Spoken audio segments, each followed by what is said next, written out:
రాష్ట్రంలో ఆర్టీసీ మరో మైలురాయిని అధిగమించింది. ఇప్పటి వరకు 200 కోట్ల మంది మహిళలు మహాలక్ష్మి ఉచిత బస్సు ప్రయాణం పథకం కింద ఉచితంగా ప్రయాణించారని మంత్రి పొన్నం ప్రభాకర్ పేర్కొన్నారు.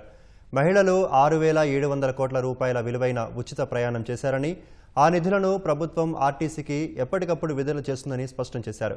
200 కోట్ల మంది మహిళలు ఉచిత ప్రయాణం పురస్కరించుకొని రేపు రాష్ట్ర వ్యాప్తంగా బస్సు డిపోల్లో సంబరాలు నిర్వహించాలని మంత్రి పొన్నం అధికారులకు పిలుపునిచ్చారు. ముఖ్యమంత్రి రేవంత్ రెడ్డి నాయకత్వంలో ఏర్పడిన ప్రజాపాలనా ప్రభుత్వంలో అమలు చేసిన మొట్టమొదటి పథకం మహాలక్ష్మి అని అన్నారు. ఈ పథకం 9 డిసెంబర్ 2023 నుంచి విజయవంతంగా అమలవుతుందన్నారు. ఆర్టీసీలో ఎలాంటి ఆటంకాలు లేకుండా అవసరానికి అనుగుణంగా నూతన బస్సుల కొనుగోలు చేస్తున్నామని తెలిపారు. మహాలక్ష్మి పథకం విజయవంతంగా కొనసాగేలా కృషి చేస్తున్న ఆర్టీసీ డ్రైవర్లు, కండక్టర్లు, శ్రామికులు, ఇతర సిబ్బంది, అధికారులను ఆయన అభినందించారు. ప్రతి డిపోలోని 5 మంది ఉత్తమ డ్రైవర్లు, 5 మంది ఉత్తమ కండక్టర్లతో పాటు ట్రాఫిక్ గైడ్లు, భద్రతా సిబ్బందిని సత్కరించాలని మంత్రి పొన్నం ప్రభాకర్ పిలుపునిచ్చారు.